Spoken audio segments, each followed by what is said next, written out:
Taurus, tignan natin kung ano yung mensahe sa'yo ngayong September 2025. Keep in mind po na ito ay general reading lamang, so hindi lahat ay makaka-relate, so be open-minded. Sa mga hindi pa po nakasubscribe dito sa ating channel, please subscribe na po kayo and pahit na din po ng bell button para lagi kayong updated every time na meron tayong uploads. At kung nais mo namang mag-avail ng ating services, ng ating readings, star readings, ng ating rituals, ng ating Cures EEA, ng ating Afero Manifesto, at ng ating Cures Bracelet, ayan po. Ito yun. Pwede po kayong magmensahe dyan sa link na nasa description box at nandyan sa ating comment section, nakapin po yun, so click nyo lang para ma-direct po kayo. So tignan na natin, ship din tayo local and international. Overall energy para sa'yo ngayong September. So we have bold. Unleash your adventurous side, take risks, and be daring. Ayan po, yun, no? Be bold about dun sa mga actions na gagawin ninyo. O, wag na kayong parang maghinay-hinay. Kung meron talaga kayong gustong gawin, you go for it. Oo. And ito nga, 'di ba, may mga bagay na pwedeng need nyo talagang maging adventurous. Need nyo talagang ipakita na kaya mo 'yan, 'di ba? Kaya ko 'yan, yung tipong ganon. So, wag kayong mahiya. Basta ito naman ay sa uunlad ninyo at wala namang kayong matatapakan na tao, you go for it. 'Di ba? Hindi naman sinasabi na illegal 'yan, Taurus. So tingnan natin ano yung energy pa para sa iyo. So be confident. Ito lang yung sinasabi sa iyo diyan. Be confident. Be courageous. Overall energy mo naman, we have 5 of Pentacles. So, may struggle yung iba sa inyo rito in terms of money. Medyo nahihirapan kayo. Some of you, pwedeng financially yan. Okay, we have the Empress. Yung iba sa inyo, pwedeng nahihirapan dito magbuntis. Ganyan, kung kayo po ay babae or kung meron kayong asawa, pwedeng nahihirapan kayong, makabuo. Yun yung overall energy na pinapakita rito. Meron din, pwedeng nagkakaroon kayo ng pag-aaway ng mother mo. Could be or mother-in-law mo. Yan po, na may pinapakita kasing babae rito. I don't know kung ikaw yan or yung tao nga na yun ay mother mo or mother-in-law mo. So, may struggle kasi pagdating sa connection. So, pwede rin kung meron kayong anak na babae, tapos feeling mo ang wild naman nung anak mo. Yung tipong ganon. Parang hindi ka naman ganon, mahinhin ka nung dalaga o nung binata ka, napaka ganito ganyan. Oo. Iyon, so pwedeng nagkakaroon kayo ng hindi pagkakaunawaan because iba yung personality ng anak mo sa personality mo. Yung tipong ganon, hindi ba? So yun, meron dito, hindi magkasundong magnanay or magtatay. Check natin. Okay, your thoughts. King of Wands. We have 3 of Cups. So, I don't know kung meron kayong mga pinaplano dito na pagkikita. Some of you naman po, meron dito, may iniisip-isip. So, kung energy mo to or energy to ng asawa mo. May third party kasi na kumikilos dito May third party dito na parang kinasasabikan. Oo, parang yun yung laging nasa isip. We have naman 4 of Wands about your feelings. We have the Devil. So, may nahihirapan dito. Ano ba yung gagawin niya? Yung tama o yung mga tukso? Yun ba yung pipiliin niya? So, meron po dito, no? Mukhang merong problems or involved pa kayo sa third party. Oo. So, ganon. Nahihirapan tuloy yung iba sa inyo. Nagiging negative tuloy yung inyong energies. Check natin, Taurus.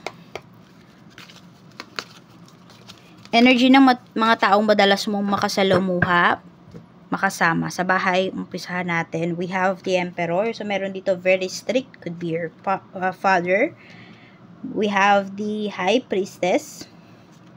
And meron tayo ditong 2 of Cups. So, this could be, yung iba po sa inyo, yung parents niyo pwedeng mahigpit. laging nakabantay sa inyo. Pwede rin naman, ito ay asawa mo.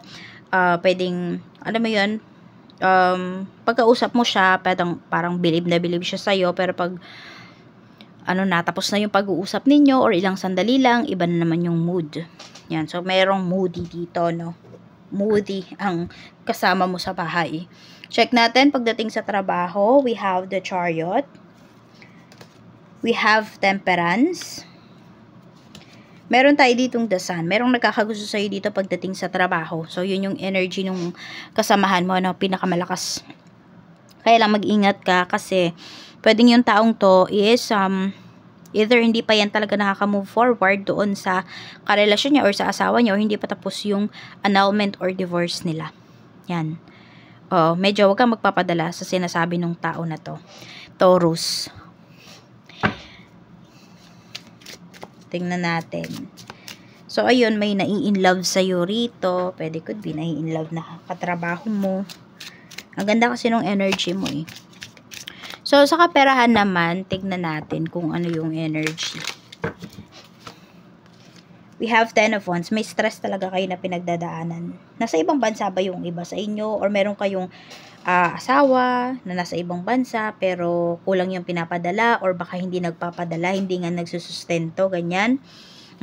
So, may struggle, may stress kayo na nafe-feel in terms of your finances. Tignan natin ano ba yung pagkakagastusan mo bukod sa mga usual mo pang pinagkakagastusan this month. We have 4 of Pentacles. So, wala naman masyado. Some of you gusto nyo is mas mag-ipon. So, pwedeng yun yung goal, yun yung ini-aim nyo ngayon, mag-ipon. Kaya ito, meron dito naghahanap ng sideline or ng side hustles.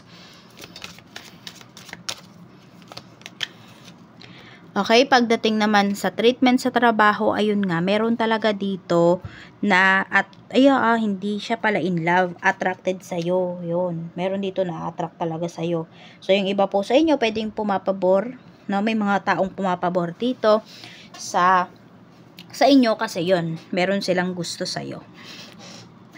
Tignan natin. And meron pala dito din, no, nai-intimidate naman sa'yo, kaya oo lang siya ng oo sa mga sinasabi mo, Taurus.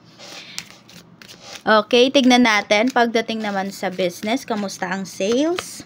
We have 7 of Wands. We have the Lovers.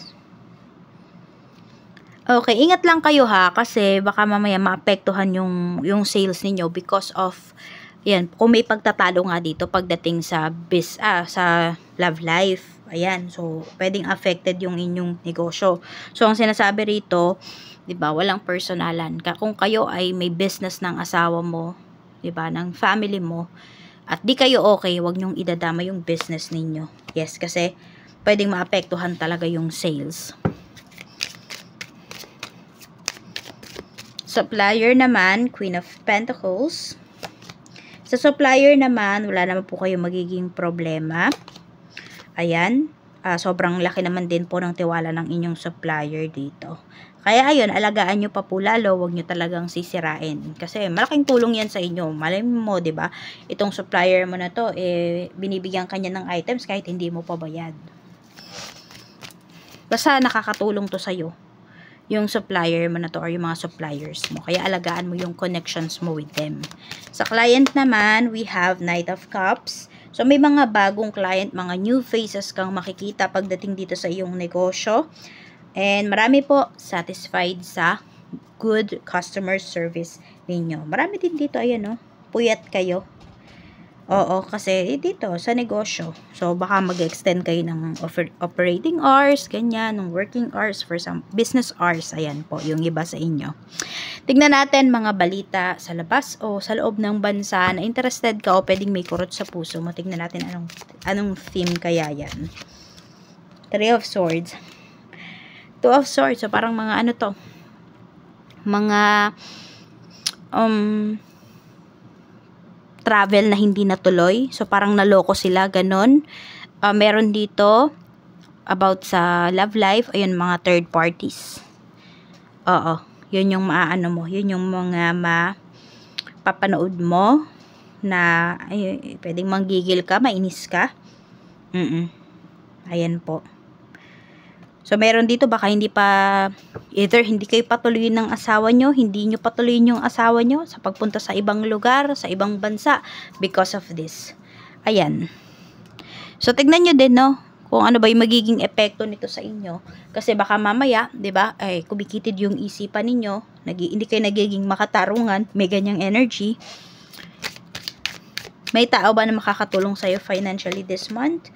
We have 7 of Cups. We have the Moon. Actually, looks like sarili nyo lang talaga eh. Your hard work, yun yung pinapakita dito, Taurus. Oo. Talagang ikaw lang yung sinasabi na makakatulong sa'yo rito. Well, okay lang yun. Ganun talaga. 'Di ba? Kasi may kanya-kanya din namang mga problems ang mga tao. So, give your best sa lahat ng gagawin mo rito. Sabi nga, 'di ba, be bold. Take it. Be courageous. Okay, check natin. Energy, message pa para sa'yo. Taurus. We have key. So, yan yung iba po sa inyo. Pwedeng merong bahay na mabibili ngayong ano na to, no? Ngayong bar months. For some of you, sabi, seek no further, your aha moment is at hand. So, nandyan na po, the key to your success is nasa harapan mo na daw, Taurus. Diba? Sabi nga, sarili mo lang. O, this could be your job. For some of you, baka may ma-receive kayo na bonus sa trabaho. Meron naman po, ayan, kung paalis na talaga kayo, papunta kayo ng ibang bansa, may pumipigil sa inyo, kausapin nyo yun ng maputi. Paintindi nyo sa kanya. Diba? So, may takot. Merong tao dito na may natatakot siya, no? Sa pwedeng mangyari kapag umalis ka, or kapag nag-ibang bansa ka, ganun. May takot siya. So, kailangan maparamdam mo sa kanya yung sense of security and peace of mind. May blessings na paparating sa inyo rito. I don't know kung merong makaka-vacation dito at meron kayong aayusin pagdating sa bahay, or bibili kayo ng bahay, or magpapagawa kayo ng bahay. Some of you, meron naman po dito ay mag-poke for good na, or makakahanap kayo, magpa-for good, at makakahanap kayo ng magandang trabaho na masasabi, or magandang trabaho para sa'yo, or masabi natin na yung satisfied ka ba, ganyan. So, pwedeng may magpo-for good na dito. Some of you naman po, pwedeng mag-start na kayo ng sarili ninyong business. At ito po ang tip ko sa inyo ngayong September 1. So, pala, kung nabalalabuan kayo sa video natin, taasan nyo yung brightness ng phone niyo para makita nyo yung mga cards. So, sa September 1 mismo, gawin mo to between 6 to 8 a.m. only. Maglagay ka ng teaspoon at teaspoon of cinnamon powder dito sa palm mo, left palm. Tapos, nasa labas ka ng pintuan ninyo ha, dun sa front door. Open mo yung front door nyo, tapos i-blow mo yung cinnamon powder, papasok. Pwede kang mag-set ng intention bago mo hipan or after mong hipan yung cinnamon powder. At yung isa mo pang pwedeng gawin, pwede kang bumili ng kakanin, 3 to 4 klase. Meron nasa styroy na bibili na. Pero kung wala kayong mabili, pwede naman kayong gumawa. Siguro isang ano na lang, isang klase na lang, 'di ba? Tapos pwede niyo yung pagsaluhan niyo ng family mo, breakfast, dessert, or as merienda. Kayo na po yung bahala, ano. So, bakit mo naman yan gagawin? Para dikit sa inyo yung blessings, dikit sa inyo yung swerte ngayong bar months. So, ayan lang po ang mensahe, Taurus. Maraming salamat. Mag-iingat ka. More blessings to come para sa'yo. And enjoy the rest of your September.